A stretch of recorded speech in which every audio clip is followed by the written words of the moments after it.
안녕하세요, 여러분. 혹시 여러분 가족들 중에도 의사가 있으신가요? 저는 가족들 중에 의사가 무려 2명이나 있었습니다. 물론 지금은 1명도 없지만요.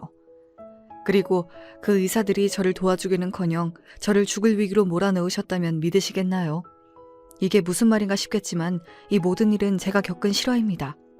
그 2명의 의사들은 저를 늘 괴롭히고 저를 죽을 위기로 몰아넣은 것뿐만 아니라 뒤에서 정말 더러운 짓을 저지르고 있었습니다. 어린 남자들이랑 다른 의사랑 불법적으로 재산을 탐내며 진짜 너무 쪽팔려서 입에 담고 싶지도 않네요. 이 일로 저희 가족은 전부 충격을 받아 난리가 났었습니다. 갑자기 콩가루 집안이 됐죠. 여러분, 막장 드라마에서 막 불륜을 알게 된 배신당한 사람이 불륜을 저지른 당사자들을 찾아오면 소리를 지르고 난리를 치잖아요.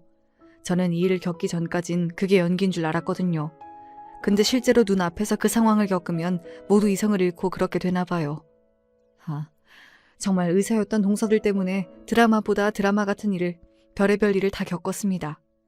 아침 드라마가 괜히 나온 게 아니네요, 참. 지금부터 제가 겪은 일을, 정말 충격적인 일들을 말씀드릴게요. 참고로 다시 한번 이야기하지만 이 얘기는 드라마가 아니고 제 이야기입니다. 어떤 상황이 펼쳐져도 너무 놀라지 마세요.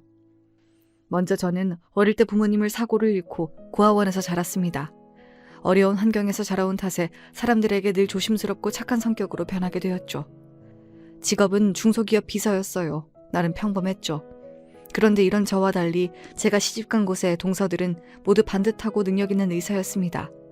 동서들은 저보다 일찍 도련님들과 결혼했고 결혼 후 동업을 하게 되었다고 해요. 한 명은 성형외과, 한 명은 피부과 의사였는데 이 두 분야가 서로 보완적인 관계에 있고 비용 관련 서비스를 제공하는 공통점도 있어서 고객님들이 같이 붙어 있으면 그렇게 좋아한다고 하더라고요. 또 동서들이 예전부터 돈을 좋아했는데 두 분야 다 수익성이 높다고 하네요. 얼마나 돈을 잘 버는지 동서들은 저를 만나자마자 돈 자랑부터 하더군요. 요즘 수익이 너무 좋아. 동업하길 너무 잘했다니까? 건물 하나 더 늘릴까? 이 정도 수익이면 가능할 것 같은데. 근데 형님은 회사 다니면 돈 얼마 못 벌지 않아요? 그 돈으로 답답해서 어떻게 살아요? 뭐 어떻게 살긴. 그냥 현실에 쪼이면서 사는 거지. 근데 형님은 돈 많이 벌고 싶은 생각은 있어요? 저희도 늘 돈돈거려서 돈이 잘 들어오는 거거든요. 형님은 저희처럼 능력이 없으니까 몸이라도 써서 돈을 벌어요. 네? 몸 쓰라는 게 팔라는 건 아니고요. 이런 식으로 매번 저를 만나면 굉장히 치욕스럽게 돈 이야기를 했습니다. 마지막에 동서가 제게 했던 말은 정말 농담으로 넘길 수가 없을 만큼 모욕적이지 않나요? 저는 매번 이 얘기를 들어왔답니다. 저는 동서들이 처음에 이런 식으로 얘기하는 것을 듣고 사회생활이 가능한가 싶었는데 병원에선 가면을 쓰는 모양이더라고요. 사람들은 동서들이 돈을 좋아하는 것을 몰랐고 둘은 그렇게 좋은 이미지로 서로 시너지를 얻어 계속해서 병원은 잘 되었습니다. 사실 동서들이 같이 하는 병원은 사람들 사이에서도 정말 유명했어요. 그러다 보니 명절이나 가족여행에도 저보다는 동서들이 훨씬 돈을 많이 냈고 저는 늘 돈을 많이 못 내서 미안한 마음이 있었죠. 그래서 저는 늘 바쁜 의사 동서들이 저에게 부탁하는 것은 늘 들어주려고 노력했어요. 하지만 그 강도가 점점 심해지더군요. 동서들은 어느새인가부터 저를 마구 부려먹어도 되는 심부름꾼, 자신들의 하녀처럼 생각하는 듯 했습니다. 평소에 저를 대하는 태도를 보면 동서들이 저를 정말 도우미 아주머니처럼 생각하고 있다는 것을 확실히 알 수 있었어요. 여러분, 명절에 가족들이 다 모이면 할 일이 얼마나 많은지 아시죠? 솔직히 숟가락만 해도 10개가 넘잖아요. 그런데 그 많은 음식 만드는 것과 뒤처리를 동서들은 다 저에게 시키더군요. 형님, 저희 일 때문에 휴식이 필요하니까 오늘 일은 형님이 다 하실 수 있죠? 뭐 어렵겠어요. 형님이 고아원 출신이라 어차피 혼자 일 많이 해보셨잖아요. 저희는 좀 쉴 테니까 다 하고 끝나면 불러주세요. 잘 하셨는지 검사해볼게요. 사실 동서들이 정말 너무한다는 생각도 들었지만 얼마 전에 제 친한 친구가 피부가 뒤집어졌을 때 도와준 적이 있었기 때문에 그걸 갚는다는 생각으로 꼭 참고 일했습니다. 그렇게 일이 끝나자 동서들은 음식이 어땠는지, 청소가 잘 되었는지 하나하나 검사를 했어요. 정말 수치스러웠습니다. 이후 가족들과 다 함께 TV를 보고 있었는데 첫째 동서가 리모컨을 들더니 채널을 돌려버리더군요. 그 행동도 무례하고 놀라운데 첫째 동서 같은 채널이 정말 충격적이었습니다. 바로 불륜 프로그램이었어요. 예전부터 느꼈는데 둘 다 유난히 불륜을 다루는 프로그램을 좋아하더군요. 솔직히 이 부분을 늘 의아해했습니다. 물론 나중엔 이유를 알게 되었죠. 근데 저는 아무리 좋아하는 프로그램이라도 어머님까지 함께 있는 자리에서 꼭 이걸 틀어야 하나 하는 생각을 늘 했습니다. 이후 동서들을 지켜보니 동서들은 이 프로그램을 욕하기 위해 보는 듯 했어요. 불륜을 저지르는 여자와 남자에게 아주 질색을 표하더군요. 난 저렇게 뒤에서 불륜하는 사람 정말 싫어. 양심이 없나? 어떻게 저렇게 살 수가 있지? 그러게. 불륜도 담배처럼 중독이라던데 진짜 그런가 봐. 하여튼 못난 놈들. 천벌을 받아야 된다니까? 근데 생각해보면 저런 불륜도 시간 많은 사람들이나 하는 거지. 우리 같은 의사는 하고 싶어도 못한다니까요, 형님? 사실 예전에 이 얘기를 들었을 땐 동서들은 정말 불륜과 관계가 늘 멀 것이라고 생각했습니다. 저렇게 당당하게 말하니 더욱 믿었던 것 같아요. 하지만 지금 생각하니 저 말들을 일부러 한 것 같네요. 참 내로남불이죠. 그런데 정말 큰 문제는 따로 있었습니다. 제가 가족들이 TV를 보고 있을 때부터 머리가 너무 아프다는 것이었어요. 이후 집에 가니까 열이 너무 심하더군요. 몸살인 듯 했고 결국 응급실을 다녀와야 했습니다. 너무 힘들어서 며칠 쉬고 싶었는데 저는 다음 날도 제대로 쉬지 못하고 오전부터 집을 나가야 했습니다. 또 예상치 못한 상황이 생겼거든요. 갑자기 어머님이 계단에서 넘어지셔서 간호할 사람이 필요하게 된 것이었습니다. 어머님이 병원에 입원하자 동서들은 각자 바쁘다며 저에게 어머님의 병간호를 맡겼고 저는 어머님을 계속해서 마사지해드리며 밤낮 없이 어머님을 돌봤습니다. 제가 너무 허리가 아프고 몸이 안 좋아서 간병인을 쓰면 좋겠다고 했는데 동서들이 제가 힘들어하는 것을 알면서도 절대 안 된다고 하더군요. 형님! 어머님을 어떻게 다른 사람한테 맡겨요? 형님이 저희 가족 중에 제일 한가하잖아요. 이럴 때라도 가족한테 도움이 돼야 하지 않겠어요? 이 말과 함께 계속해서 저에게 어머님 간병을 시켰습니다. 그때 정말 죽을 만큼 몸이 힘들었어요. 명절 때도 혼자 일을 다 하고 쉬지도 못하고 며칠 동안 어머님 간병을 하니까 당장이라도 쓰러질 것만 같았거든요. 다행히 어머님이 며칠 후 퇴원하셔서 이제 집에서 정말 휴식을 취하려고 했는데 갑자기 동서들이 전화가 와서 저에게 말도 안 되는 부탁을 하더군요. 정확히 말하면 명령이었죠. 형님 집에 도착하셨죠? 그러면 도시락 50개만 만들어주세요. 김밥 만들어서 넣고 햄은 따로 넣고 과일까지 넣은 완전 고급 도시락으로요. 몇 개 정도 필요하냐면 한 50개만 있으면 되겠네요. 이번에 병원에 단체로 사람들이 오기로 했거든요. 잘 보여야 할 일이 있어서 이 도시락이 꼭 필요하니까 내일까지 만들어주세요. 네? 동서, 도시락 50개를 어떻게 내일까지 만들어요? 곧 있으면 잘 시간이라 내일 아침에 시작하면 시간이 안 될 텐데? 내일 아침에 시작이요? 형님 무슨 소리예요? 지금 당장 시작하셔야죠. 오늘 밤새서 도시락 만들고 내일 점심까지 가져다 주세요. 그래야 시간 맞출 수 있거든요. 저 들어가야 해서 끊을게요. 그렇게 동서는 자기 할 말만 하고 전화를 끊어버렸습니다. 저는 며칠 동안 힘들었던 저에게 무리한 부탁을 하는 첫째 동서가 너무 미웠지만 꼭 참고 아주 좋은 말투로 너무 지치고 몸이 아파서 이번 부탁은 도저히 못 들어주겠다라고 문자 메시지를 했습니다. 그랬더니 동서가 뭐라 했는 줄 아시나요? 저의 콤플렉스를 건드리며 전화로 저를 압박했습니다. 형님, 엄살 부리지 마세요. 직업도 저희보다 모자라고 맨날 돈도 조금밖에 안 내면서 이런 거라도 하셔야죠. 힘들면 형님 어머님한테 도움을 요청하시던가요. 어머, 죄송해요. 안 계신다는 걸 깜빡했네요. 여러분, 정말 사람이 어떻게 이렇게 눈 하나 깜빡 안 하고 아픈 곳을 쑤시는 말을 할 수가 있죠. 저는 이 말에 너무 충격을 받았습니다. 이후 동서가 계속해서 제가 엄마가 없어서 배운 것이 없고 그래서 일을 제대로 못한다고 말을 하자 저는 충동적으로 알겠으니까 그만 얘기하라고 답을 했고 결국 그날 밤을 새서 도시락을 다 만들었습니다. 동서의 말에 괜히 상처를 받아 오기가 생겼던 것 같아요. 너무 졸리고 머리는 당장이라도 쓰러질 듯이 아팠고 열도 나는 듯 했습니다. 하지만 동서에게 어제 들었던 이야기를 더 이상 듣고 싶지 않아서 최선을 다해 도시락을 만들었죠. 결국 점심 전까지 도시락을 다 포장하고 저는 동서에게 연락을 했습니다. 과연 동서가 어떤 반응을 보였을까요? 정말 너무하게도 동서는 수고했단 말도 없이 끝까지 저에게 무리한 부탁을 하더군요. 동서, 도시락 다 만들었어. 이제 퀵 불러줘. 전달할게. 네? 퀵을 왜 불러요? 형님이 가져다 주셔야죠. 병원 주소 아시죠? 거기로 가지고 오세요. 돈 아까우니까 지하철 타세요. 이 말과 함께 동서는 정말 냉정하게 또 전화를 끊어버렸습니다. 저는 더 이상 동서와 싸우고 싶지도 않고 빨리 이 일을 끝내고 자고 싶어서 결국 도시락을 모두 챙겨서 나갔고 아픈 몸을 이끌고 그 무거운 도시락을 들고 겨우 병원에 도착했습니다. 병원에 도착하자 동서들이 점심시간이라 수다를 떨며 커피를 마시고 있더군요. 그리고 그 순간 정말 예상치 못한 일이 벌어졌습니다. 너무 힘든 나머지 제가 동서들 앞에서 주저앉으며 탈진하였고 잘 기억은 안 나지만 동서의 마지막 말은 확실히 들었습니다. 어머, 전현 또 생쇼한다. 냅둬버려. 이후 눈을 떠보니 병원이었습니다. 이게 어떻게 된 일인지 저는 산소호흡기를 꽂고 있었고 남편이 울면서 제 손을 잡고 있었습니다. 여보, 드디어 깼구나. 당신 그동안 얼마나 힘들었던 거야, 어? 당신 중환자실에 하루 동안 있었어. 정말 과로로 죽을 뻔했다고. 저는 너무 놀라서 무슨 말이든 하려 했지만 호흡기 때문에 아무 말도 할 수 없었어요. 남편은 저에게 말하지 말고 안정을 취하라 했고 이후 저는 일반 병실로 옮겨졌습니다. 그동안 동서들은 연락 한 통 오지 않았어요. 저는 병원 도시락이 어떻게 됐는지 너무 궁금해서 일반 병실로 간 후 남편에게 물어보았습니다.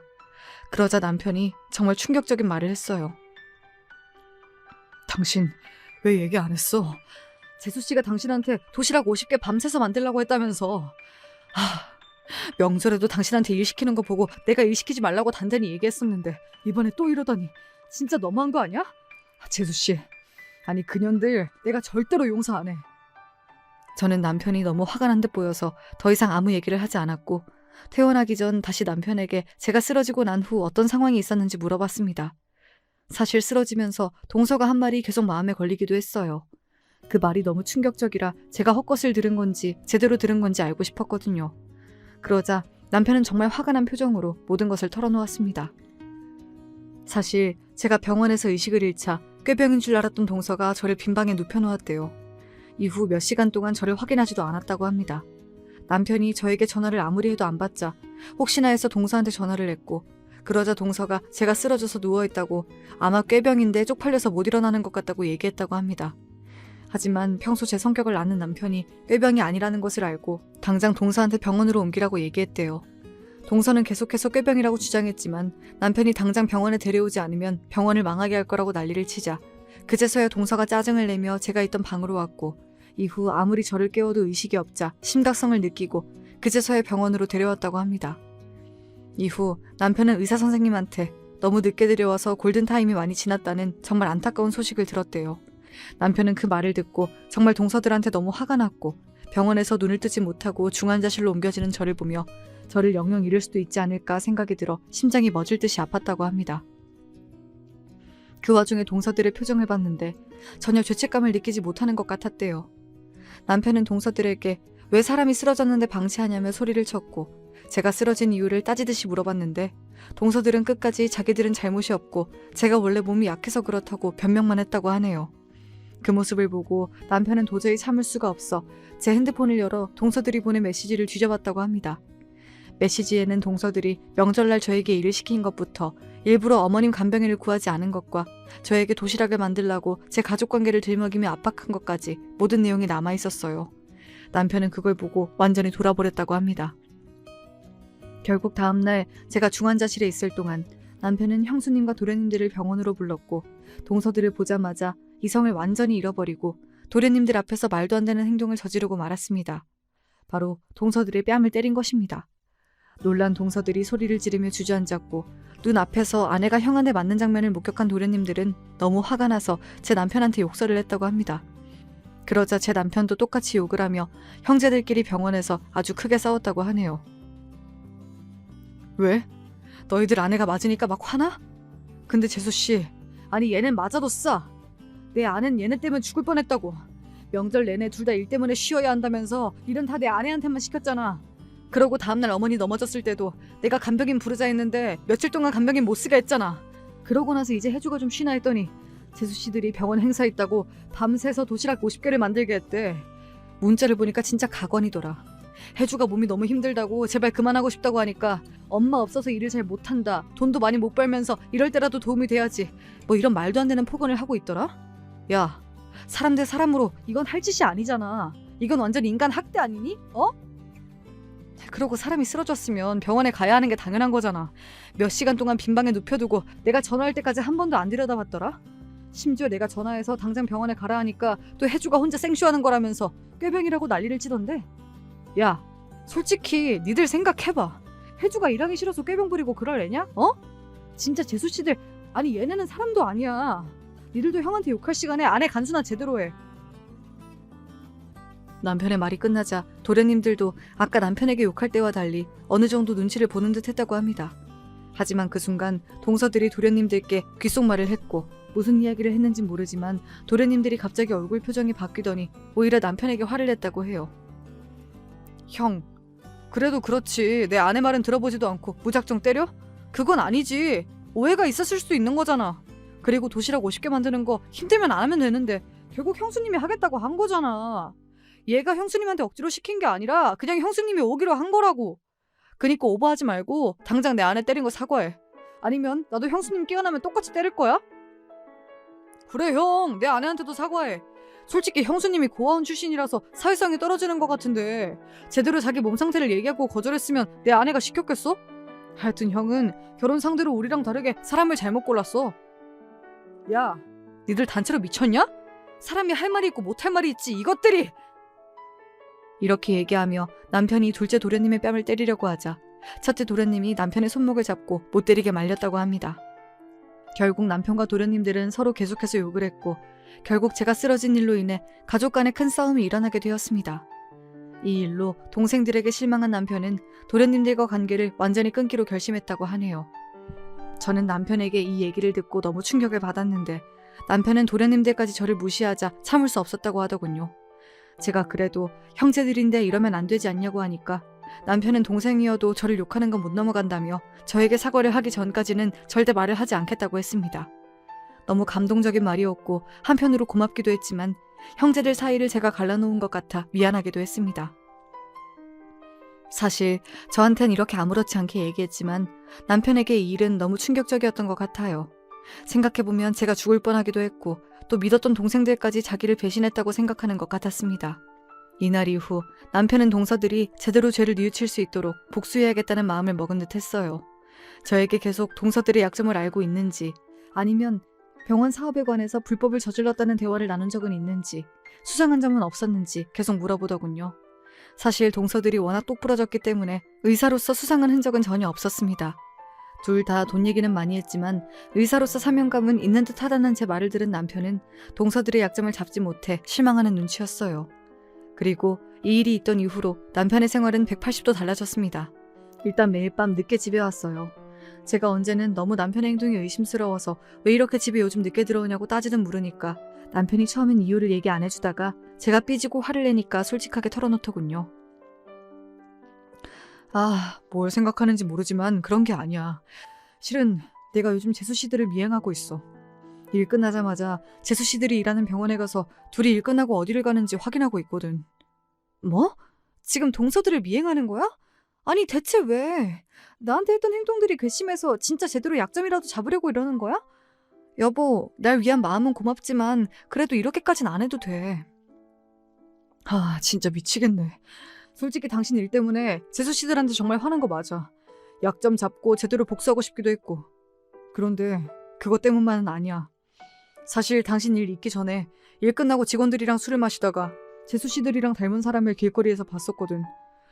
근데 옷차림이 입에 담기도 그럴 만큼 너무 파여있고 보기가 민망한 거야. 심지어 어떤 남자들이랑 팔짱을 끼고 가더라고. 그때 나도 술에 많이 취해 있어서 설마 하면서 둘이 가는 곳을 그대로 따라갔는데 뭐가 나오는 줄 알아? 되게 큰 호빠였어. 근데 내가 보기엔 분명히 재수 씨들이 맞았거든. 사실 당신한테 수상한 거 없냐고 물어본 것도 이것 때문에 물어본 거야. 나한텐 동생들 일이기도 하잖아. 이게 사실이야? 정말 동서들이 맞았다면 도련님들은 어떡해? 둘 다 똑부러지고 직업도 의사여서 그런 이미지로는 안 보였는데. 저는 남편에게 이 말을 듣자마자 앞으로 어떤 일이 일어날지 머리가 아찔했습니다. 저는 남편에게 계속해서 동서들이 확실하냐고 물어보았는데 남편이 확실한 것 같다고 얘기하더라고요. 솔직히 제가 동서들한테 사과를 안 받아도 되니까 제발 이 일이 사실이 아니었으면 좋겠다고 생각했습니다. 이 사실을 어머님이랑 도련님이 알게 되면 집안 전체가 난리가 날 것 같았거든요. 또 동서들이 같이 하고 있는 병원은 어떡합니까? 정말 머리가 지끈지끈하더군요. 제발 남편이 잘못 본 것이길 바랬는데 상황은 제 바람대로 흘러가지 않았습니다. 얼마 후 남편이 욕을 하며 밤늦게 집으로 들어왔습니다. 그러더니 정말 어이없는 표정으로 울분을 토하더군요. 야, 진짜 재수씨. 아니 그년들 정말 미쳤더라. 내가 이후로 어떻게 재수씨들이 호빠에 갔다는 증거를 잡을까 고민하다가 아무리 생각해도 방법이 안 떠오르길래 에라 모르겠다 하면서 병원을 찾아갔거든? 재수씨들이 밥 먹으러 나갔길래 거기 있는 직원을 찾아가서 무작정 떠봤어. 저기 죄송한데 여기 대표의사 2분, 그 여자 2명 있잖아요. 아직도 남자를 그렇게 만나고 다녀요? 제발 일 끝나고 남자 좀 그만 만나라고 해요. 그랬더니 거기 있던 직원이 깜짝 놀라면서 나한테 뭐라고 했는 줄 알아? 누구세요? 혹시 거기서 일하시는 새로운 남친이에요? 2분 중에 누구랑 관련 있는 사람인지 모르겠네. 아님 둘 다인가? 하여튼 이렇게 병원까지 찾아오시면 안 돼요. 이런 데고 원장님들이 팁 많이 안 주세요. 이름 번호 남겨두고 가세요. 밤에 찾아가라고 할게요. 정말 이런 일이 한두 번이 아니라는 듯이 나한테 경고를 날리는 거 있지? 와, 직원들까지 알 정도면 둘 다 그 더러운 곳을 얼마나 간 거냐고. 대체 얼마나 많은 남자들이 병원까지 온 거냐고. 나는 그 직원이 재수씨들이 결혼한 걸 설마 모르나 해서 둘 다 결혼했지 않냐고 물어봤는데 그 직원이 다 알고 있더라. 알고 보니 그 직원도 진절머리가 나는데 병원 안 망하려고 중간에서 계속 소문 안 나게 노력하고 찾아오는 남자들 달래서 보내고 있는 거였다니까? 진짜 내 동생들 불쌍하고 재수씨들한테 너무 화가 나서 미치겠어. 나쁜 년들. 정말 저한테 일은 많이 시켜도 사람은 완벽하다고 생각했던 동서들이 뒤에서 이런 싼티나는 짓을 하고 있었다니 정말 충격적이었어요. 갑자기 동서들이 다시 보이더군요. 그렇게 좋은 직업을 가지고도 왜 그런 남자들이랑 어울리고 있는 걸까요?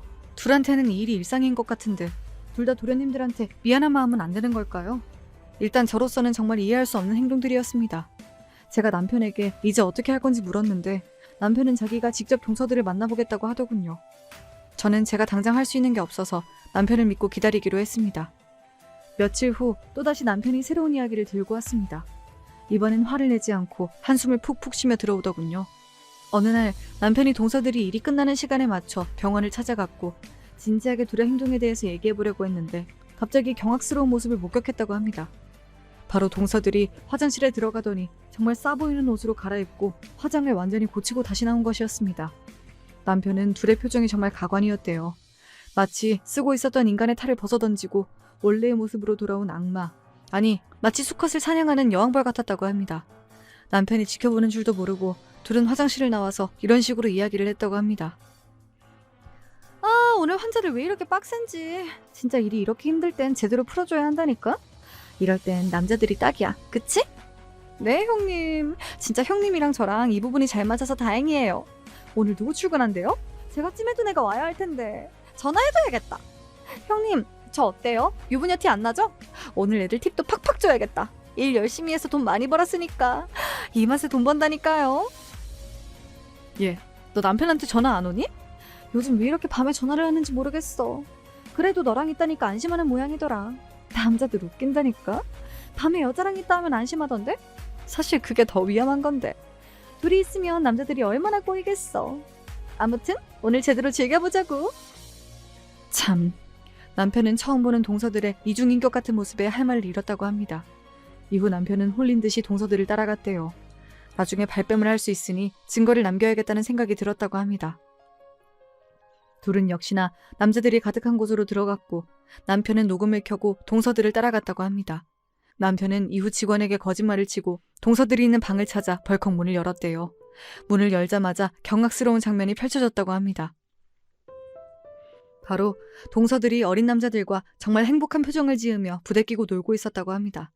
남편은 그걸 본 후 너무 충격을 받아 욕을 하며 미친 듯이 사진을 찍었고 동서들은 깜짝 놀라며 얼굴을 가리고 소리를 질렀다고 합니다. 이후 남편은 동서들을 밖으로 데리고 나와 이 상황에 대해 따졌대요. 재수씨들 지금 뭐 하는 거예요? 둘 다 왜 여기서 이러고 있냐고요? 제 동생한테 미안하지도 않아요? 둘이 이러려고 같이 동업했어요? 진짜 수준이 너무 떨어지네요. 제 동생들한테 다 얘기하고 병원에 오는 사람들한테도 다 얘기할 거예요. 제 안에 능력 없다고 그렇게 괴롭히더니 둘 인생이 더 천박하네요. 제가 이 사진 뿌릴 거니까 둘도 어디 한번 제대로 망해봐요. 아주버님, 여긴 대체 어떻게 오셨어요? 진짜 미치겠네. 저흰 다시 안 갈 테니까 제발 봐주시면 안 돼요? 제 남편이 알면 당장 이혼하자고 할 거라고요. 그리고 병원에도 절대 알리지 말아주세요. 병원 사람들도 저 더 이상 이런 데 안 가는 줄 안단 말이에요. 진짜 병원은 들키면 안 되는데. 그 의사가 절대 알면 안 되는데. 네?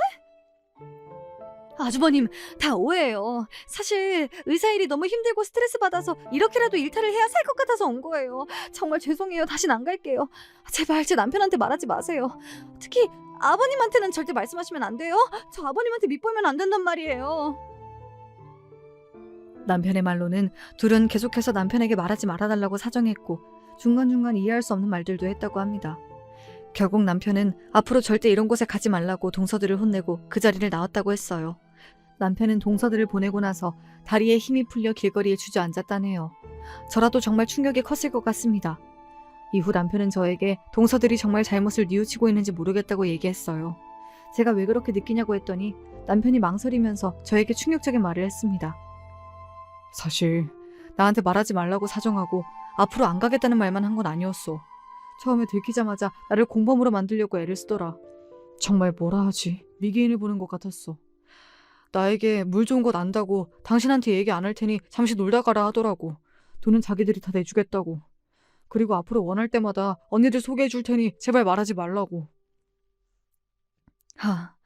저는 이 말을 듣자마자 심장이 정말 빠르게 뛰었습니다. 어떻게 제 남편까지 저를 배신하고 불륜을 저지르게끔 설득할 수가 있죠? 이게 정말 잘못한 걸 아는 사람의 태도인가요?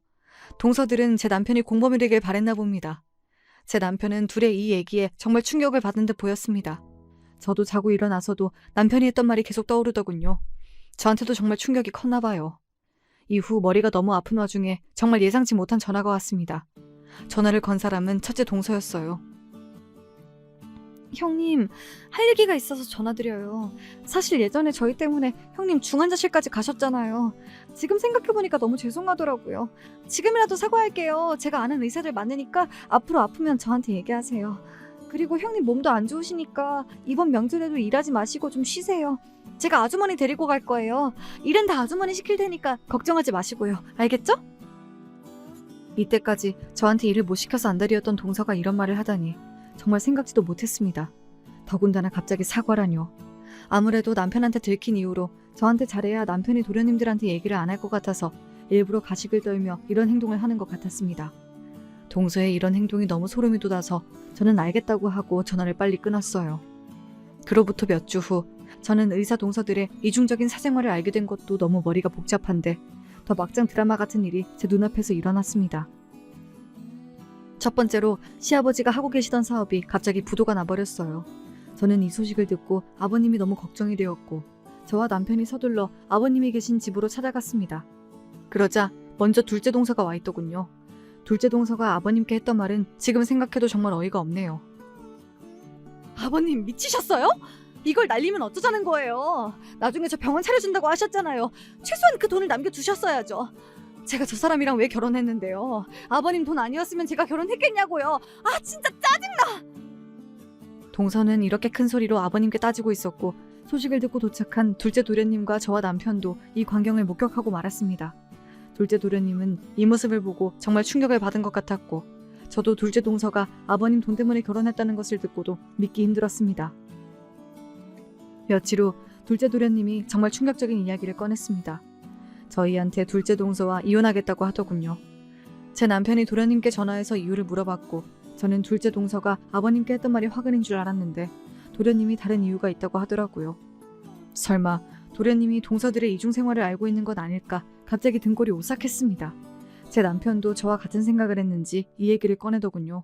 그리고 정말 예측하지 못했던 도련님의 대답을 듣게 되었습니다. 다른 이유라면 너도 알고 있었던 거야?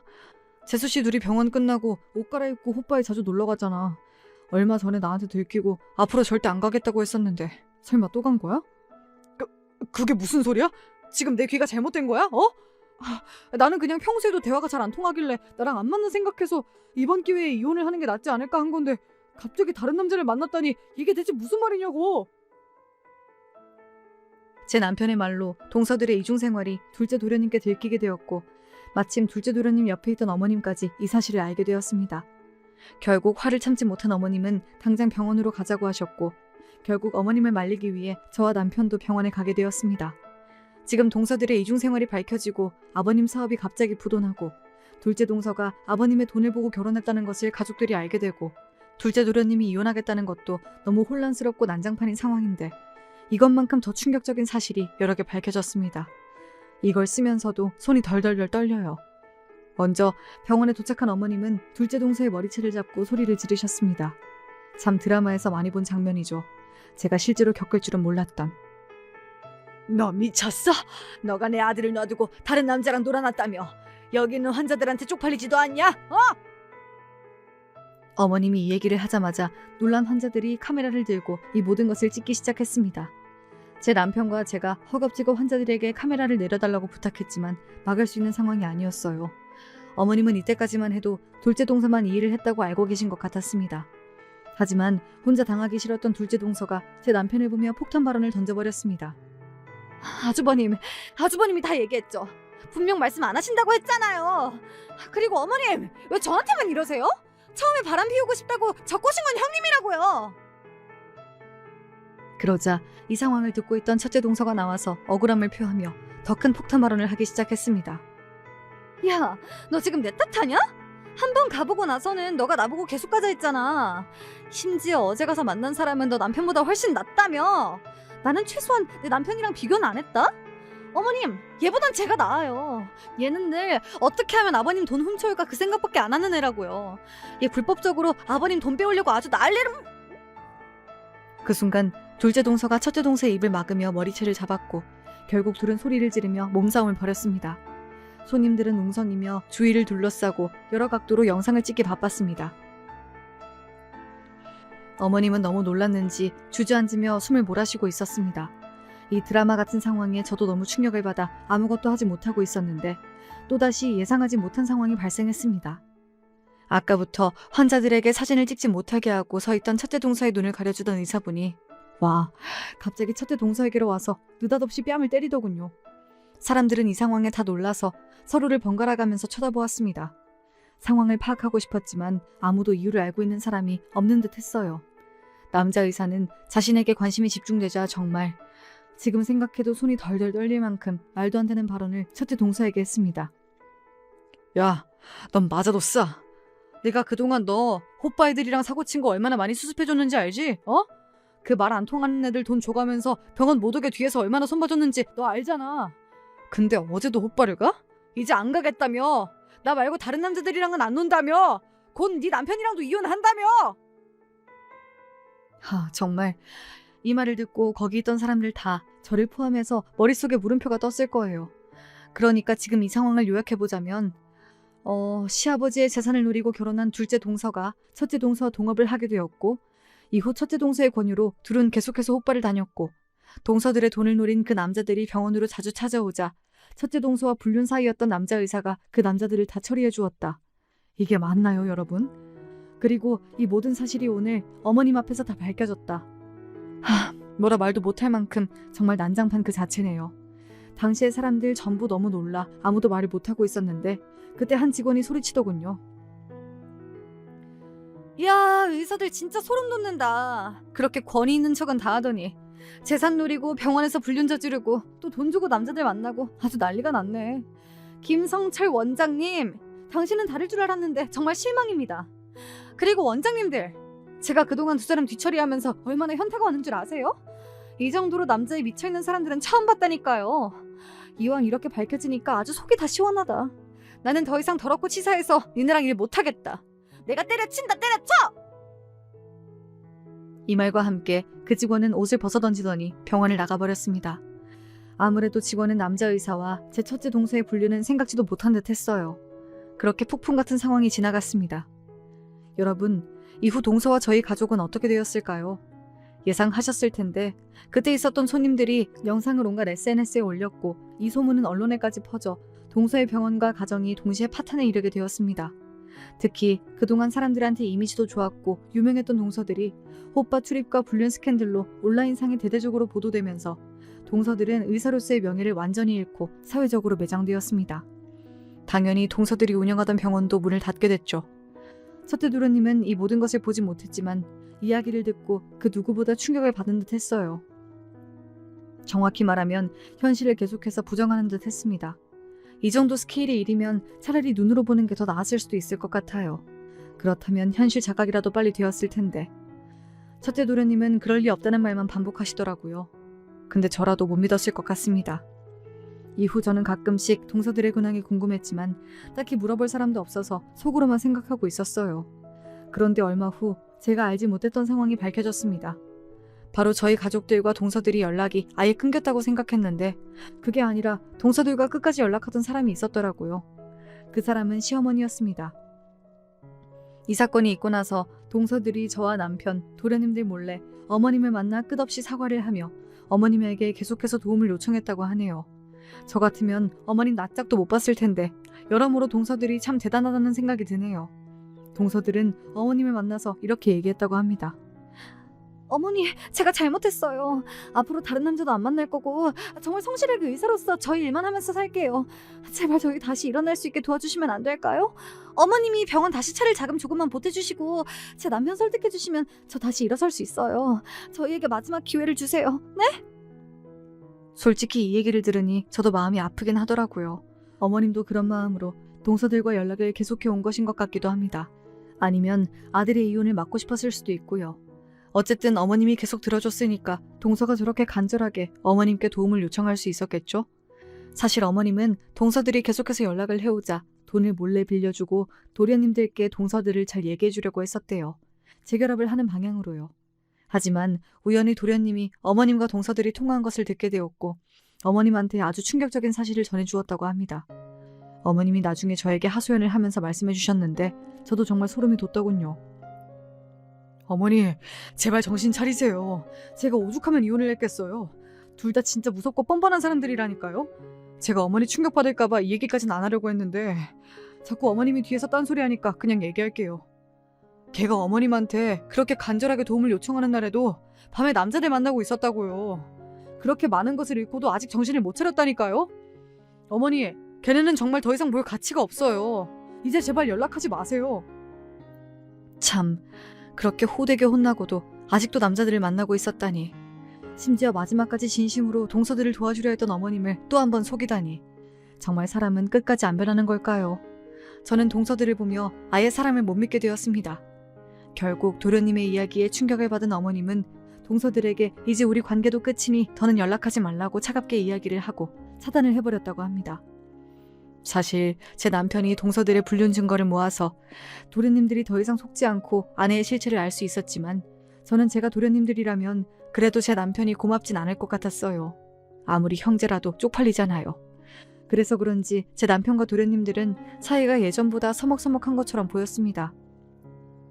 생각해보면 제가 예전에 죽을 고비를 넘겼을 때 그때 제 남편과 도련님들이 아주 크게 싸우고 아직도 서로 사과를 한 적은 없었던 것 같네요. 저는 이 상황이 너무 안타까워서 어떻게 진지하게 대화를 할 상황을 만들 수 있을까 늘 고민하고 있었습니다.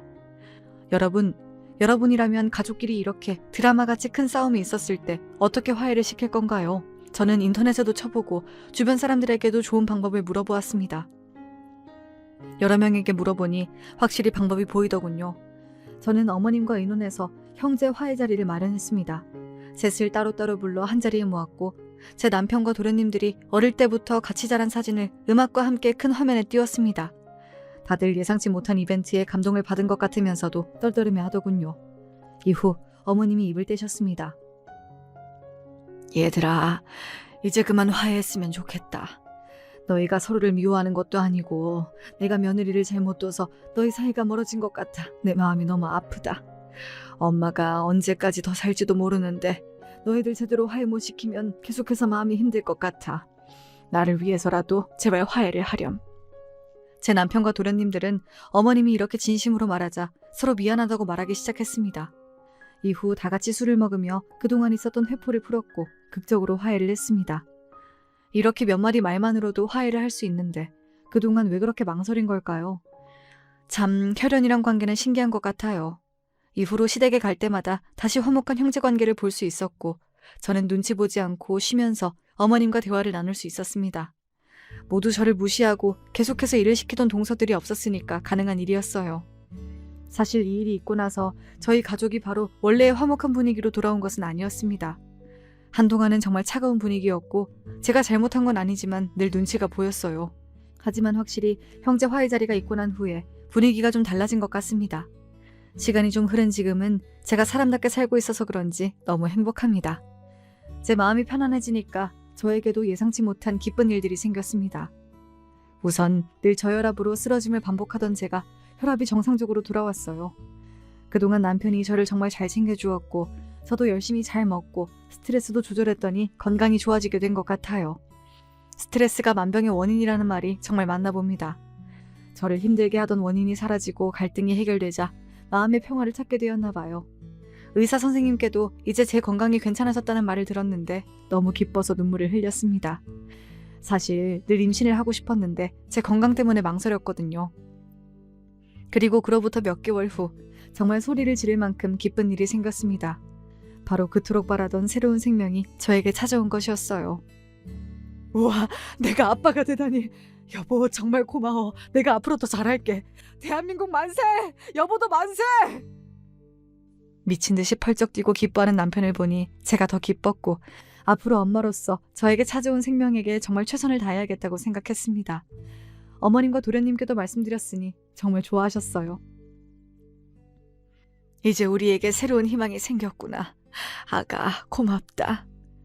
시어머니는 이렇게 말씀하시며 저에게 연신 고맙다고 얘기해 주셨습니다.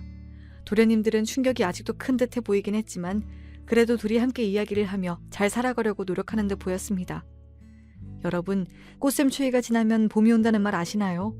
너무 당연하지만 우린 힘들 때 이 당연한 이야기를 잊고 사는 것 같아요. 추운 날씨가 지나가면 따뜻한 봄이 오듯 고난이 지나가면 좋은 일은 꼭 찾아옵니다. 그러니까 여러분도 심적으로나 건강 때문이나 어떤 힘든 일이 있더라도 안 좋은 생각 절대로 하지 마시고 그 시기를 버티면 나를 찾아올 좋은 시절들을 생각하며 힘든 시기를 잘 버티시길 바라겠습니다. 그리고 불륜이나 괴롭힘을 행하는 나쁜 사람들은 저의 전 동서들처럼 언젠가는 벌을 받습니다. 그러니까 그 사람 때문에 더 이상 힘들어하지 맙시다 우리. 지금까지 제 이야기 들어주셔서 감사합니다.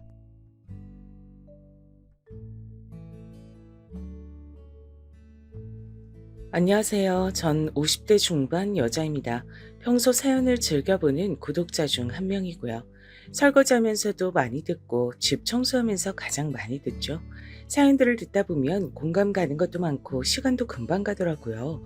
그렇게 사연을 듣기만 하던 제가 이렇게 사연을 보낼 일이 생기다니 저로서도 참 신기한 일입니다.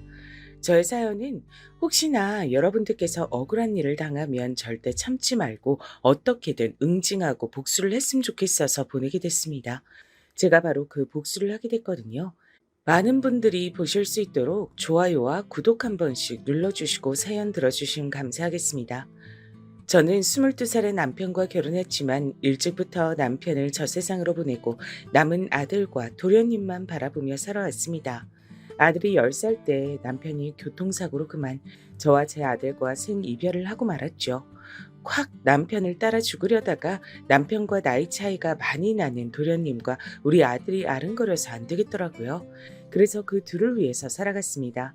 그렇게 제 아들은 아빠 없이도 바르게 잘 자라줬고 도련님도 거의 제가 업어서 키운 셈이었죠.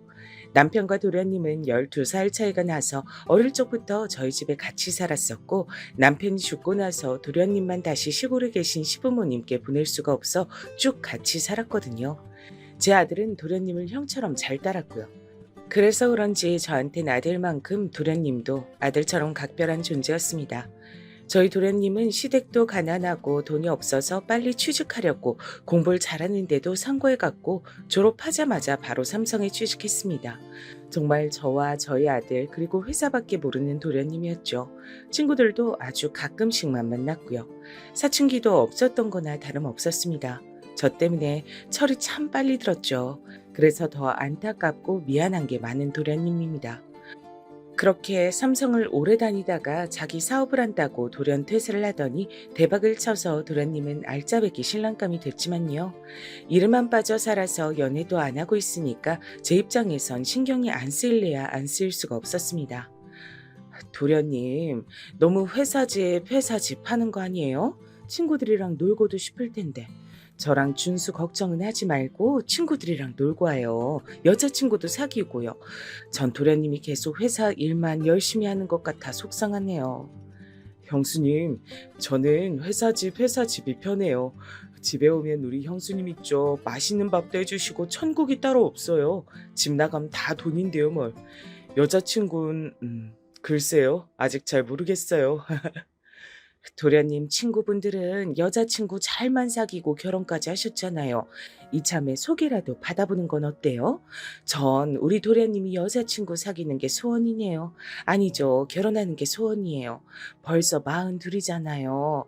이제 적은 나이 아니에요? 전 22살에 준수 아빠랑 결혼해서 진작 결혼하고 준수도 벌써 22살이잖아요. 그러고 보니 준수가 제가 결혼한 나이까지 왔네요. 세상에 한참 커 있었어. 어이구. 도련님도 일만 하지 말고 여자친구도 사귀어 봐야 알죠. 도련님 이렇게 쑥맥이라 나중에 장가 나갈 수 있을지 모르겠어요 정말. 장가 안 가고 그냥 이대로 형수님이랑 계속 살면 되죠 뭐. 세상에서 우리 형수님이 해주시는 집밥이 제일 맛있는데 제가 굳이 결혼을 왜 해요? 하여간 속 없는 도련님이라니까요.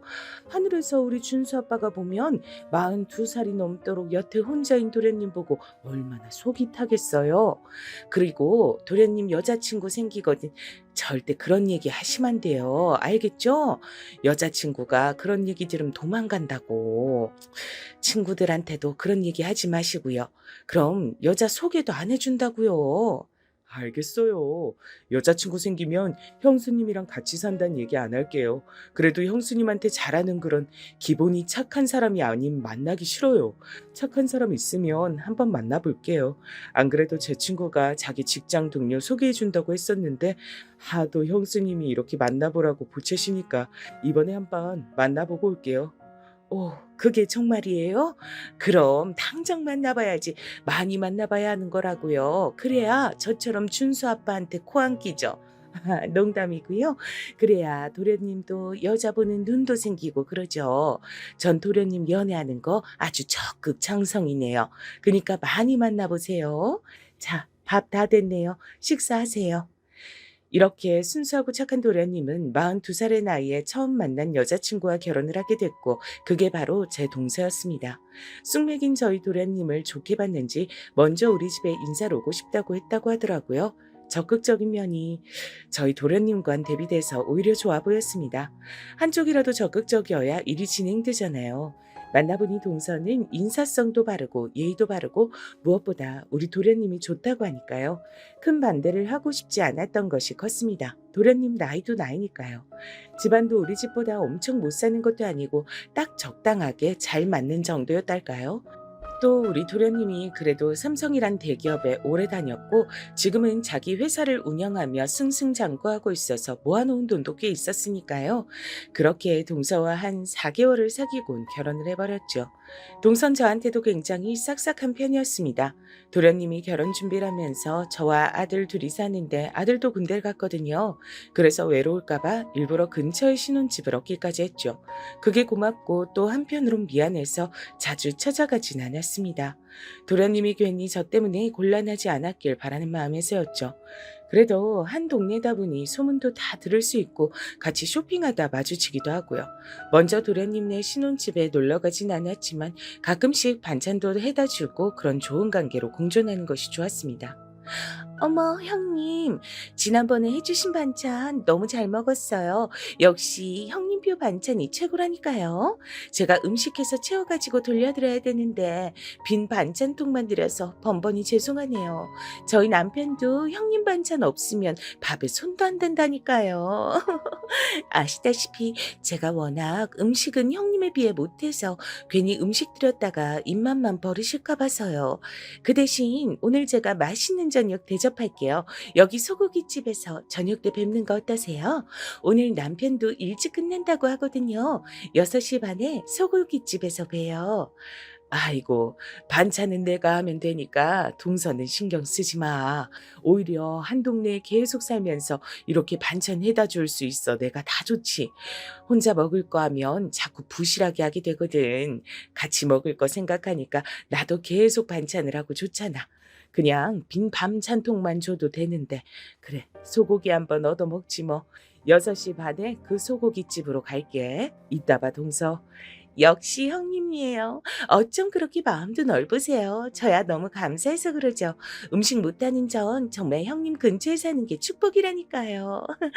그럼 이따 6시 반에 봬요. 형님이 좋아하시는 소고기집으로 일부러 골랐어요. 저 잘했죠? 이렇게 먼저 다가와서 웃는 얼굴로 농담도 하고 염치도 챙기는 동서가 그땐 그냥 마냥 예뻐 보였습니다. 도련님한테도 분명 잘할 거라고 생각했죠. 나이가 나이인지라 둘 사이에 아이가 없는 건 그게 조금 안타까웠지만 괜히 계속 물어보면 우리 도련님도 그렇고 동서도 부담이 될까봐 이야기조차 꺼내지 않고 살았습니다. 대신 나중에 도련님한테만 따로 물어봤었죠. 도련님, 반찬 여기 싸놨으니까 가져가면 돼요. 근데 도련님은 혹시 아이 가질 생각이 아예 없는 거예요? 노력을 안 하는 건지, 아님 아예 안 가지려고 피하는 건지 해서요. 아님 이게 하늘의 뜻이니까 부담될까봐 차마 동서한테 말은 못하고 도련님한테라도 물어봐야겠어서 물어봐요. 죄송해요. 저도 모르게 한숨을. 그러게요. 저도 기다리고 있는데 소식이 없네요. 전 아이를 갖고 싶은데 모르겠어요. 저나 아내한테 불임의 원인이 있을 수도 있고 잘은 모르겠네요. 나이가 있긴 하니까요. 그래도 일부러 안 가지려고 하는 건 아니거든요. 더 노력해 봐야죠, 형수님. 반찬은 잘 먹을게요. 감사해요. 아니에요. 도련님 괜히 마음에 담아주지 말고 전 그저 궁금해서 도련님네가 혹시 일부러 아이를 안 가질 생각인지가 궁금했던 거지. 동서가 만약 힘들다고 하면 제가 준수 키운 것처럼 더 많이 아이 돌봐줄 수도 있고 하니까요. 나이가 나이인 만큼 어려운 건 당연한 거죠. 그러니까 조바심 내지 말고 동서한테도 부담 주지 말고요. 알겠죠? 그럼요. 당연하죠. 형수님도 참. 저 가요. 반찬 잘 먹을게요. 형수님표 반찬 있어서 살았어요. 아내가 워낙 요리를 못해서. 하지만 요리 빼곤 다 잘해요. 저한테도 잘해주고요. 그래요? 그러면 됐네. 그게 제일 중요하죠 뭐요. 음식이 중요한가요? 제가 반찬은 어차피 계속 해줄 텐데 어차피 저 먹는 거 조금 더 양 늘림 되는 거라 별로 힘들지도 않고 지금까지 쭉 해온 건데요 뭘 힘들지도 않아요. 반찬 조심히 들고 가요 도련님. 그렇게 물어본 후로 아이가 여전히 안 생긴 건 아무래도 나이가 있어서 도련님이나 동서에게 불임의 원인이 있는 거라고 그렇게 어림짐작만 하고 있었습니다. 아이가 생기는 것도 하늘이 도와줘야 하는 거 아니겠어요? 그렇다고 입양이라도 하라고 제가 먼저 강요하는 건 아닌 것 같더라고요. 아이를 좋아하는 도련님한테 정작 아이가 없는 게 안타까운 일이었지만요. 그렇게 도련님네와 가까운 거리에서 살면서 매주 반찬을 해줄 정도로 가깝게 지내며 만족하면서 살아왔습니다. 도련님이 아니라 이제 서방님이죠. 도련님, 도령님 하던 게 버릇이 돼서요. 이제부턴 서방님이라고 쓸게요. 그러나 그 기쁨도 잠시. 갑자기 서방님이 돌연 세상을 떠나는 일이 일어나고야 말았습니다. 도련님은 저희 남편과 마찬가지로 교통사고로 생을 마감했습니다.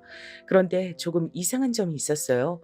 백주 대낮엔 절대 술을 마시지 않는 성실한 도련님이 교통사고로 실려왔을 때 만취 상태였단 겁니다. 무엇이 우리 도련님에게 술을 마시게 한 걸까요? 술을 마시지 않았다면 차에 치지 않았을까요? 이렇게 허망하게 도련님이 쉰도 안 돼서 세상을 등지게 되자 모든 세상이 더덥게 느껴지더군요. 인생이 대체 뭘까? 남편에게 그렇게 혼자가 외로웠냐고, 불쌍한 도련님을 꼭 데려가야 속이 시원했냐고, 먼저 간 도련님이 불쌍해서 이런 몹쓸 생각까지 들더라고요. 도련님이 참 너무 안타까웠습니다.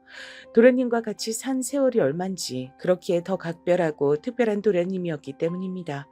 도련님이 이렇게 돌연 세상을 떠나버리니 남은 건 도련님 옆에서 잠시나마 곁을 지켜주던 동서밖에 없더라고요. 그래서 동서한테 잘해줘야겠다는 생각뿐이었습니다. 도련님이 그렇게 갔다는 사실이 안 믿겨서 정처 없이 도련님과 함께 걷던 동네를 쭉 한 바퀴 돌고 있었습니다. 넋을 놓고 걷다 정말 차에 치일 뻔하기도 했었죠. 근데 그 순간 눈이 뒤집어지고 하늘이 노랗게 되는 얘기를 듣고야 말았습니다. 도련님 회사에서 도련님의 비서 역할을 해온 충직한 직원이 제 번호를 어떻게 알았는지 저한테 전화를 걸어온 것이죠. 아이고 사모님, 전 대표님 회사의 비서로 일하는 직원입니다. 상심이 얼마나 크신지요. 저희 대표님 회사와 직원들밖에 모르는 정말 성실하시고 선한 분이셨잖아요. 그래서 도저히 그냥 넘어갈 수가 없어서 이렇게 연락을 드립니다. 양심 고백하려고요. 아, 우리 서방님 네 회사 비서분이시군요.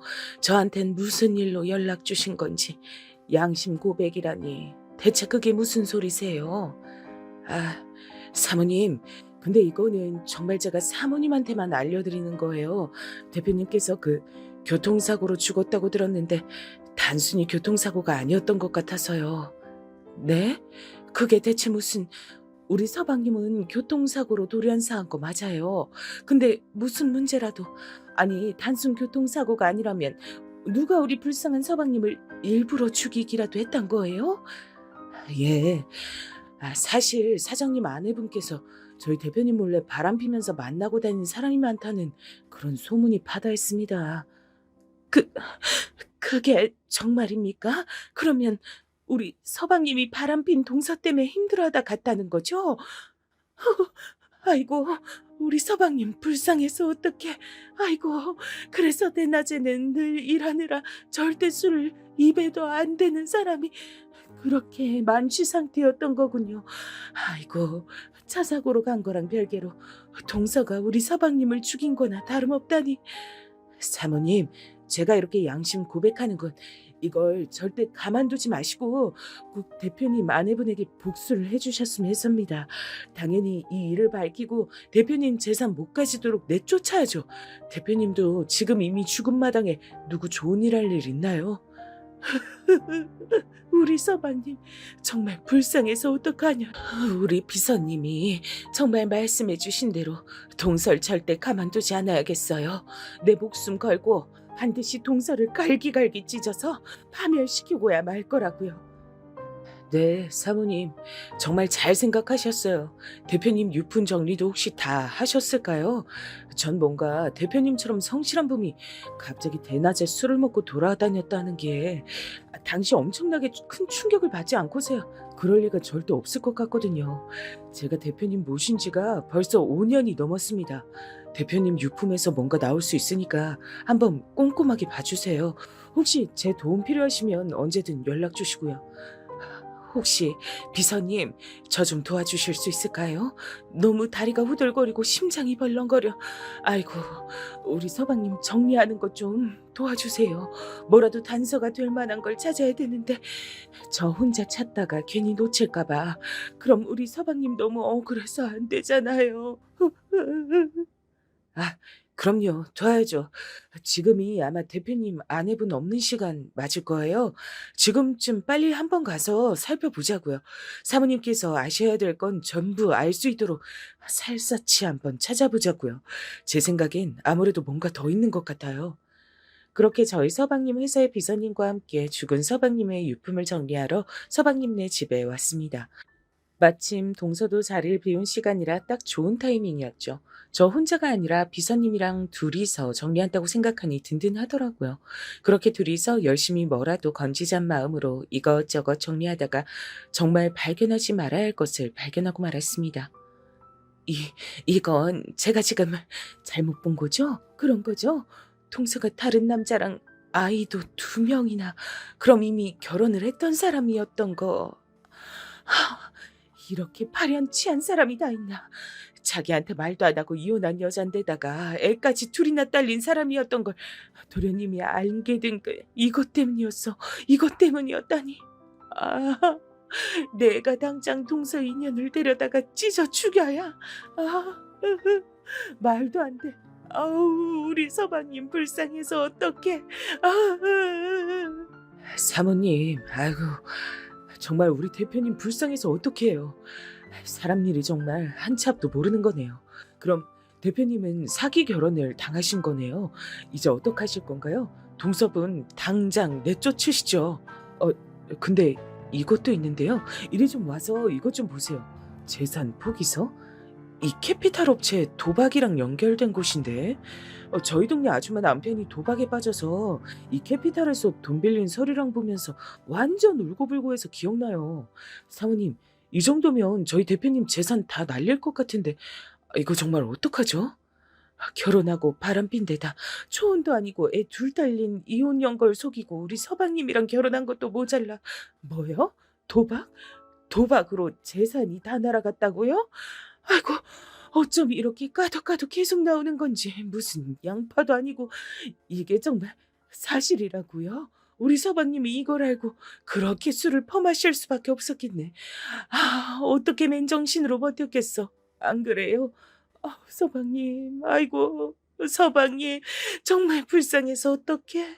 사모님, 제 생각보다 너무 심각한데 이럴 때일수록 정신 똑바로 차려야 되는 거 잘 아시죠? 아까 그러셨잖아요. 목숨 걸고 동서분한테 피해 복수를 하신다면서요. 파멸시켜야죠. 부셔버리고 조져야죠.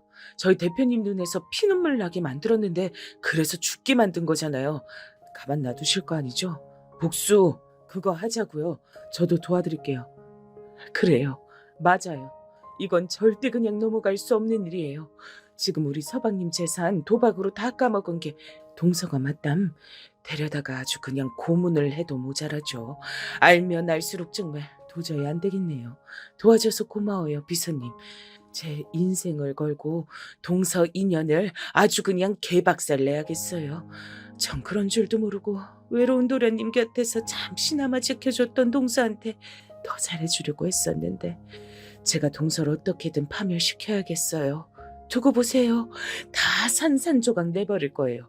도움이 필요하면 요청할게요. 정말 고마워요. 우선 동서에게 제대로 된 복수를 하기 전엔 일단 모른 척하려고 서방님의 유품을 다시 정리해두고 왔습니다. 주요 증거가 될 만한 재산 포기각서와 동서의 옛날 가족 사진은 가지고 나왔고요. 정말 정신이 아득해져 왔습니다. 이미 결혼한 데다 애도 둘이나 딸린 동서였단 걸 알고 서방님이 얼마나 배신감을 느끼고 슬펐을지 너무 가슴이 아프고 어려우더라고요. 어떻게 이렇게 사람이 파렴치할 수가 있을까요? 당장 드는 생각은 동서와 동서의 불륜 상대들을 다 싸잡아다가 찢어 죽여버리고 싶었습니다. 정말 그 정도로 너무 화가 나더라고요. 그들에게 어떻게 하든 저희 서방님은 절대 살아 돌아올 수 없으니까요. 왜 죄 없는 저희 서방님만 고통 속에 죽어가야 했던 걸까요? 너무 화가 났습니다. 그리고 이건 하늘의 뜻이란 생각을 했죠. 아무것도 모른 채 동서에게 잘해주려고 했던 저에게 서방님네 회사 비서분이 양심 고백을 하면서 마주하게 된 추악한 진실은 이대로 가만두지 말고 동서를 벌하라는 운명일 테니까요. 이럴 때일수록 정말 정신을 똑바로 차려야 하더라고요. 어떻게 동서를 고통 속에 파멸시킬지 고민을 하다가 우선 동서가 우리 서방님과 결혼을 누리고 있는 것들을 생각해봤습니다. 지금 살고 있는 집과 탈취해온 저희 서방님의 회사 재산들 전부가 우선 떠오르더군요. 심지어 그 정도 도박 빚에 집도 이미 넘어간 상태였고요. 그래서 당장 하루아침에 길가에 내앉아도 이상할 게 전혀 없는 상태였죠. 그래서 가장 먼저 그 집을 강제 집행하도록 했습니다. 하루아침에 거리에 내앉게 만든 거죠. 저희 집 비밀번호는 바꿔놨습니다. 함부로 들어와 있게 놔둘 순 없으니까요. 인터넷에 찾아본 복수하는 법, 결정적인 증거 남기는 법을 열심히 본 덕을 조금 봤습니다.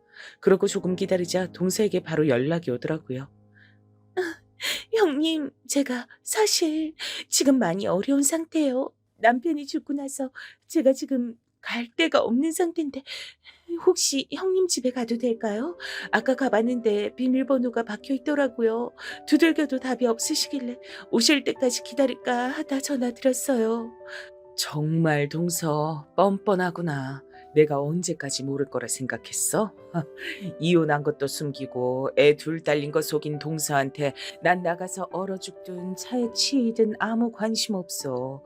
우리 서방님 몰래 여러 사람이랑 불륜까지 저지른 거 내가 모를 줄 알았어?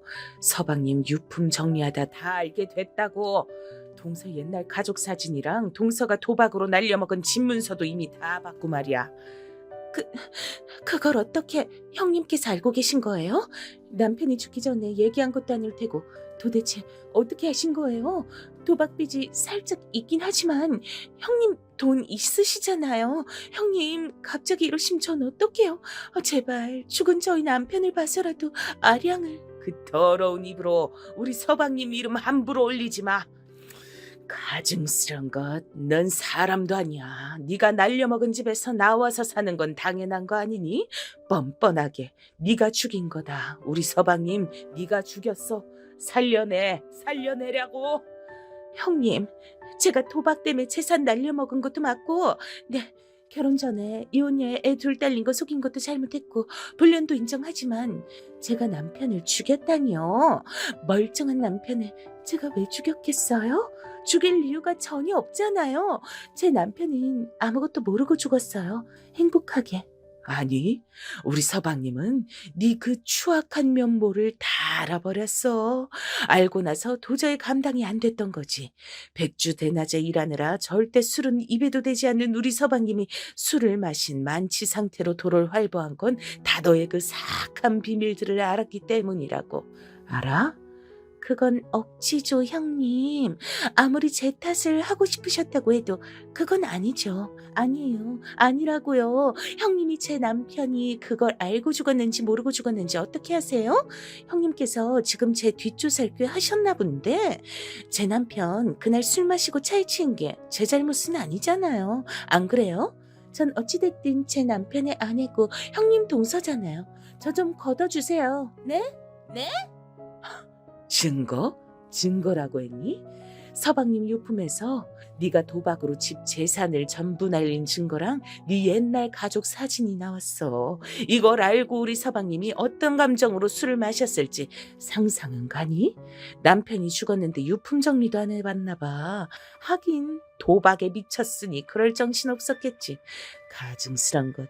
너 같은 건 우리 서방님 유산 받을 자격 하나도 없어. 그래서 남편이 사고 나기 전에 전화를 그렇게 많이 했던 거에 난 정말 몰랐어요. 정말이에요. 남편이 언제부터 저를 의심하고 그렇게 증거들을 모아놨는진 몰라도 저 남편이랑 최근까지 정말 아무 문제 없이 잘 지냈잖아요. 형님께서 그건 제일 잘 아시잖아요.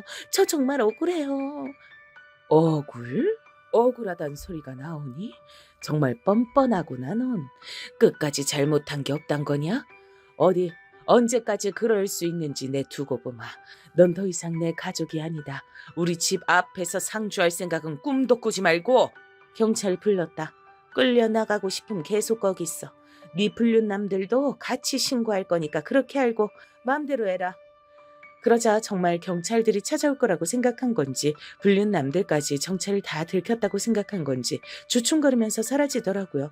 전 유부녀랑 붙어먹는 그 불륜남들 정체까지 알아볼 정신은 아직 없었습니다. 사실 그것보다 더 중요한 건 증거 확보더라고요. 동서를 다시는 얼굴 들고 다니지 못하게 만들 결정적인 증거를요. 지금까지 통화한 내용을 전부 녹음했거든요. 이 내용을 전 언론사에도 제보할 거고 경찰에도 넘길 겁니다. 그리고 동서가 가는 도박장에도 미행을 할 생각이었죠. 제가 따라가면 너무 티가 나고 그래서 탐정을 고용했습니다. 금방 알아내더라고요. 근데 상황이 이렇게 됐는데도 동서는 그새를 못 참고 다음날 일찍부터 도박판에 기웃거리는 동서를 발견했습니다. 탕정님한테 듣고 증거로 사진 몇 장 폰으로 전송받고 바로 경찰에 신고를 했습니다. 도박장 현장에서 잡혀야 바로 잡혀 들어갈 테니까요. 사모님 말씀하신 대로 동서분이 도박장이 있는 거 다 확인했습니다. 사진 폰으로 보내드렸고요. 여기 위치도 보내드렸습니다. 경찰에 신고하시면 출동해서 아마 현장에서 잡혀 들어갈 수 있을 것 같은데요. 제가 계속 망 보고 있겠습니다. 얼른 신고하세요. 정말 감사해요, 탐정님. 역시 일 잘하신다는 소문만큼 일 처리가 확실하시네요. 신고 바로 넣을게요. 동서가 정말 도박으로 저희 사범님 재산을 모두 날린 걸 생각하면 경찰통에 깜빵 보내는 게 아니라 개인적으로 잔인하게 고통스럽게 죽이고 싶은 심정이에요. 감옥에서도 금방 나올 것 같아 분이 안 풀립니다. 더 좋은 방법 없을까요? 돈은 얼마든지 드릴 수 있어요. 저희가 웬만해선 불법적인 일은 안 하려고 합니다. 합법적인 수준에서 넘어갈 수 있는 걸 그 경계를 왔다 갔다 하면서 의뢰인분들을 도와드리고 있는 거죠. 그렇지만 동서분은 정말 사연을 들으니 도박만으로 깜빵에 가는 걸로는 도저히 분이 안 풀릴 것 같더라고요. 듣던 제가 격분할 정도였으니까요. 그냥 불륜은 하도 많이 있어서 놀랍지도 않은데 도박으로 전 재산 날린 것도 모자라 이혼녀에 애 둘 딸린 것도 속이고 결혼했다면서요. 그렇다면 저라면 이 방법을 쓸 것도 같습니다. 동섭은 체포되기 전에 제가 그쪽 음료수에 마약을 몇 개 풀고 오겠습니다. 눈이 풀리면 극도로 흥분을 할 테니 아마 체포될 때 수사관들도 눈치를 챌 거예요. 그리고 마약까지 묶여 들어가면 형이 완전 달라지는 거겠죠. 대신 이건 좀 비용이 셉니다. 그래도 하실 건가요? 당연하죠. 제 인생을 걸고 어떻게든 동서 인생을 갈기갈기 찢어 박살내기로 결심했습니다. 얼마가 들던 상관없어요. 당장 실행해 주세요. 꼭 동서가 깜빵에서 최대한 오래 살게 해주세요. 부탁드립니다. 알겠습니다. 바로 실행하겠습니다. 신고는 제가 신호드리면 그때 해주셔도 늦지 않을 것 같아요. 도박장에 한번 들어오면 금방 파하진 않아서요. 조금만 기다려주세요. 그렇게 동서는 경찰에 체포됐고 도박장에서 마약까지 취급한 것으로 덜미가 잡혀서 그 도박장을 운영한 업주는 물론이며 동서, 도박하던 사람들 모두 마약 사범으로 더 큰 형을 살게 됐습니다. 당연히 억울하다는 모른다는 표정이었지만 증거가 있으니 억울하다고 소리쳐도 소용이 없었겠죠. 동서는 노발대발했지만 제가 내민 증거들 앞에선 아무것도 할 수 없었습니다. 전부 사실이었기 때문이었죠. 결국 증거들을 모두 살펴본 동서의 친정 식구들은 이제 동서를 버리기로 결심했는지 변호조차 하지 않고 면회도 안 왔다고 하더라고요. 다 자업자득이겠죠. 동서의 친정댁에 찾아가 모든 걸 이야기하길 참 잘한 것 같습니다. 이제 정말 파렴치한 동서 곁엔 아무도 남지 않게 만들어버린 것이죠. 계획대로 동서를 깜빵에 보내고 증거들을 이용해 우리 서방님과 동서의 관계도 아무것도 아닌 것으로 만들려고 했는데 생각보다 참 복잡하더라고요. 그래서 서방님이 운영했던 회사의 돈으로 제일 비싼 변호사를 고용해서 서방님의 재산이 동서에게 한 푼도 가지 않도록 조치를 해뒀습니다. 그것까지 해놓고 나니 안심이 되더라고요. 그리곤 마지막으로 저에게 이런 복수를 할 수 있게 해준 서방님네 회사 비서님을 찾아가 감사 인사를 했습니다. 정말 고마워요. 비서님이 저한테 그렇게 얘기를 안 했다면 전 아마 아직도 동서 그런 시커먼 속을 모르고 동서한테 잘해줄 뻔했습니다. 우리 서방님 갑자기 죽게 만든 장본인이 그 사악하고 악랄한 동서인 줄도 모르고 말이죠. 다시 생각해도 정말 아찔하네요. 같이 서방님 유품 정리도 도와주고 정말 많은 도움을 받았네요. 아이고, 전 할 일을 했을 뿐인걸요. 복수는 잘 끝났나요? 전 소식 너무 기다리고 있었어요. 지금 사모님 얼굴 핀 거 보니까 복수 잘 마친 것 같긴 한데 정말 고생 많으셨습니다. 그동안 얼마나 마음고생을 하셨을 거예요. 이제 진짜 행복하셔야 해요. 그건 됩니다. 먼저 가신 대표님께서도 그걸 원하실 거예요. 복수도 다 시원하게 하신 것 같은데 사실 그렇게 시원하진 않아요. 마음 같아선 살아 돌아오지 못하는 우리 불쌍한 서방님보다 더 고통스럽게 동서를 제 손으로 확 죽여버리고 싶어요. 하지만 내가 그런 죄를 짓는 건 먼저 간 서방님과 남편이 바라지 않을 테니 법의 테두리 안에 줄 수 있는 벌을 다 주려고 노력했어요. 도박장에서 현장 검거하고 마약까지 엮어서 제대로 들어가 있어요. 그리고 그 파렴치한 짓들을 한 걸 동선의 친정댁에선 정말 아무것도 모르고 있더라고요. 도박에 마약까지 아주 정말 가지가지 했네요. 아이고 고생하셨어요 진짜. 아니 근데 대표님 아내분이 그 지경이 되도록 정말 가족들은 아무것도 몰랐대요. 대표님 아내분 친정댁에선 정말 몰랐다면 충격이 만만치 않았겠는데요.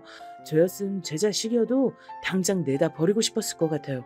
그 댁에선 어떻게 한다나요? 제 말이요, 제 말이. 동설 버리다시피 하더라고요. 다행이죠. 동설 철저하게 혼자로 만들고 싶었거든요. 우리 서방님을 그렇게 배신감 속에 외롭게 죽어가게 했으니까 이놈 저놈 만나고 다닌 것도 정말 죄를 묻고 싶은데 이미 가진 것도 없고 감옥에 들어가 있는 동서한테 죄목은 추가해도 크게 달라지는 게 없더라고요. 참 헛헛하고 생각이 많아지네요. 그래도 벌을 받게 한 게 어디예요. 정말 대단해요. 잘한 거예요.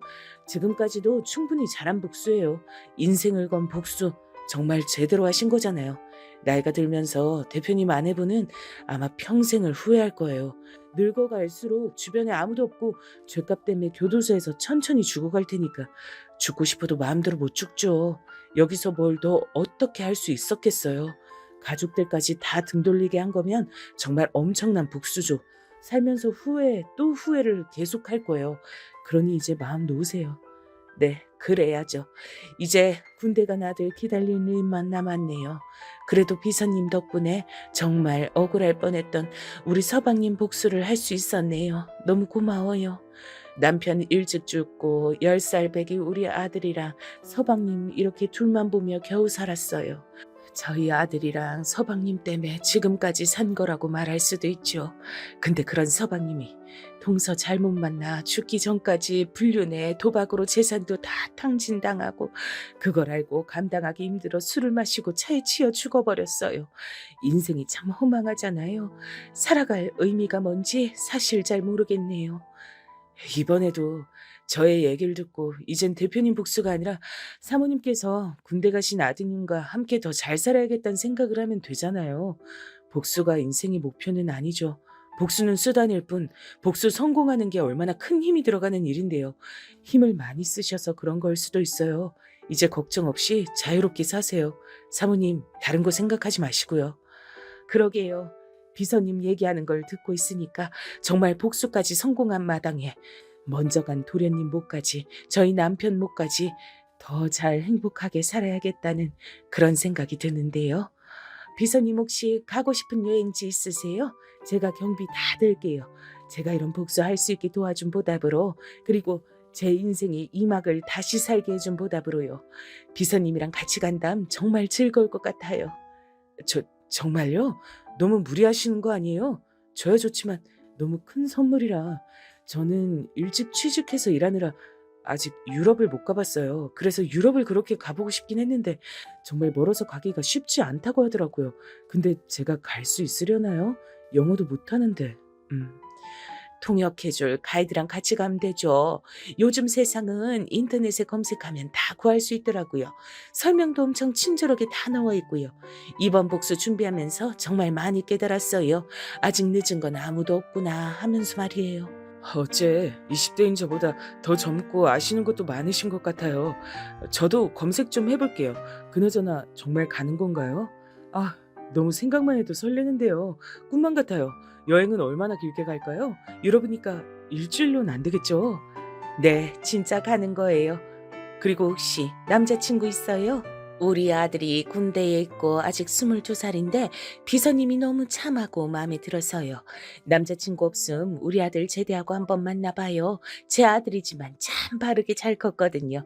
잘생긴 건 말하기 입 아플 정도고요. 근데 비서님 여행 가자고 안 했으면 어쩔 뻔했어요. 어디 보자. 검색해보니까 유럽 여행은 최소 한 달은 잡고 가는 것 같은데 한 달은 무리겠죠. 비서님 업무하셔야 되니까. 아, 네, 좋아요. 전 남자친구랑 헤어진 지 얼마 안 됐거든요. 아드님이 대표님이랑 워낙 각별하셔서 자주 회사에서 봤었는데 연하긴 하지만 너무 잘생기고 듬직해서 완전 제 스타일이라고 생각하고 있었거든요. 아드님 제대하고 나면 한번 제대로 만나보고 싶어요. 그리고 저 5년 근속해서 작년에 못 쓴 휴가랑 다 해서 한 달 정도 휴가 갈 수 있어요. 너무 좋아요. 한 달 가버리죠. 어떠세요? 역시 우리 아들이 잘생기긴 했죠. 하하. 비서님 마음에도 들었다니 기분 좋고 뿌듯하네요. 네, 그럼 우리 아들 휴가 나오면 같이 한번 보러 가요. 비서님이 절 웃게 만드네요. 아, 여행 갈 준비하려면 우리 자주 만나야겠어요. 내일도 이 시간에 여기 카페에서 만날까요? 네, 너무 좋아요, 사모님. 내일 뵙겠습니다. 저에게 마치 아들처럼 각별한 제가 업어 키운 서방님이 돌연 그렇게 세상을 등져버리고 그게 모두 동서 때문이었다는 상처에서 벗어나도록 비서님이 절 웃게 해주었습니다. 사실 복수에 성공하고 나니까 이제 다른 목표도 의미도 없다 생각하고 허무한 생각들이 많았거든요. 근데 우리 군대 간 아들 준수와 비서님이 인연이 될지 모른다는 생각에 또 설레기도 하네요. 복수만으로 제 인생을 채우고 싶진 않았던 게 저의 진심이었나 봅니다. 그걸 깨닫게 해준 비서님한테 너무 고맙더라고요. 비서님이 아니었음 전 서방님이 왜 돌연 죽음에 이르렀는지도 몰랐을 테니까요. 비서님의 도움을 받아 서방님의 한이 서린 복수도 성공했으니 이제 제 이막의 인생은 여행하면서 또 쉬면서 아들이 비서님과 잘 되길 바라면서 조금 더 제 인생에 보답을 해주고 가려고 합니다. 저의 사연이 여러분들에게 공감과 위로가 됐다면 좋겠습니다. 사연 들어주셔서 감사합니다.